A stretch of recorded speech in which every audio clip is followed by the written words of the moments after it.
سلامونه ملګرو. د لیکوال لغاړې یو ځل بیا ډېر وخت بعد تاسو ته مخاطب یم.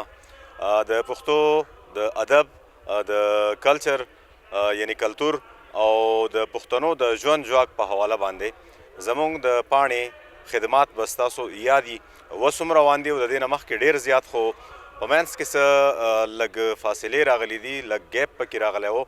نو هغه ګیپ ختمول غواړو، خو داسې اچانک نه ختمیږي. وخت په وخت غواړو چې ستاسو سره د خپلو مشرانو ملاقاتونه وکړو، د شاعرانو ادیبانو. نن یو پروګرام کې شریک وو او سراج الدین سراج صاحب زموږ د سوات د سیمې تکړه او پوه شاعر دی او مشر دی، هغوی سره ملاقات وشو. نو غوښتلی مې چې د هغوی ستاسو سره ملاقات وکړم او څه نوي تازه دي تاسو ته واورم. السلام علیکم. وعلیکم السلام. اخوند صاحب څنګه حال دی؟ خیر دی جی، تاسو خپل حال وایئ جی. حالات څه دي او نن سبا د سوشل میډیا دور دی، نو شاعران کم طرف ته ورسېدل په سوشل میډیا؟ ورله څونه ځای ورکو، سپیس یې ورله څونه ورکو، هغوی وځلول څومره؟ نو سوشل میډیا خو د رب مهرباني ده او په زمونږ په دور کې دا په موږ باندې وشوه. نو موږ له ډېره پېژنګلو راکړه. زمونږ هغه د زړه خبره چې دا هغه په سیکنډونو کې خلکو ته ورسي، بلکې د سیکنډونو نه هم په کم وخت کې رسي که نه. نو دا زمونږ خوش قسمتي ده. مشره یو خو دا د عطا صاحب پروګرام له راغلي، نو د عطا صاحب د پروګرام په حواله باندې راته ووایه. د دوو کتابونو مخکتنې دي چې دغه پروګرام کې تاسو میلمانه به راغلي، هغو به خبرې کړي، په هغوی باندې به خلکو نظمونه ویلي. پروګرام ته په څه نظر باندې ګورئ؟ پروګرام او داسې پروګرامونو ته خو موږ خوشحالېږو. د ټولو نه غټه خبره دا چې د پوه خلکو خبرې مو واورو. بل ډېر یاران یې هغه موږ ډېره موده نه لیدلي، د هغو سره پکې ملاقاتونه وشي چې انډیویجولي سړی ځي یو تن له ممکنه نه وي، نو دا په یو ځای راغونډ شوي، نو دغه پکې هم سړی ویني. موږ تاسو سره ملاقات وشو، داسې د نورو ډېرو ملګرو سره پکې وشو. او کتاب لیکل خو ډېر ګران کار دی، دا وړه خبره نه ده.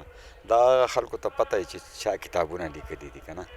او نو د کتاب لیکل چې دي دا ډېر خواري او زیار غواړي. او عطا صاحب له مبارکي ورکوم په دې دواړو کتابونو چاپ کولو او د دې په مخکتنه کولو، او راغلي یو د هغې له بس خوشحاله یو. مننه جي. خو زمونږ د لیکوال او کتونکي چې دي هغه هم ذوق لري، شعر او ادب سره زیات ذوق لري، شوق هم لري او خوښۍ هم. هغوی ته به څه ډالۍ کوئ؟ بجي یوه قطعه به در سره شریکه کړم او د هغې نه پس به در سره یو نظم شریک کړم. قطعه داسې ده چې حساس زړه ویښ ضمیر اعلی کردار او وفا مینه. حساس زړه ویښ ضمیر اعلی کردار او وفا مینه، دی اصل دولتونه د بنګلو نه علاوه. او ما ډېر غریبان ولیدل حیران ګوته په خوله شو، دا ټول ورسره نه وي د روپو نه علاوه. او جی او یو نظم دی زما چې د پښتون په موضوع باندې دی چې موږ د نړۍ سره سیالۍ نه غورځېدلي خلک او موږ دړدېدلي لړزېدلي کړېدلي خلک، او نه مو پرون شته نه مو نن نه به سبا وګټو، د خپل نفاق په تناره کې سوځېدلي خلک.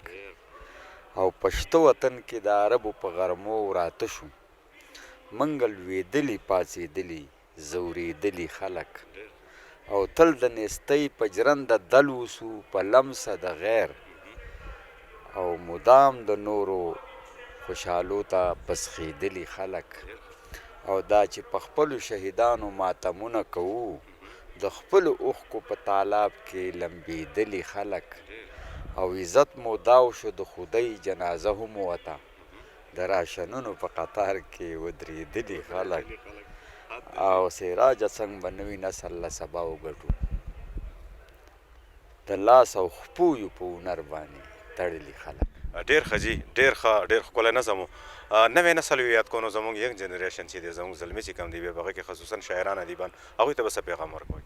بچې ینګ جنریشن د دې سوشل میډیا ځان سره ډېر پیدې راوړي، خو دیو ته پیدې وانغستې، دیو هغه ماینس روح دغه کړی دی.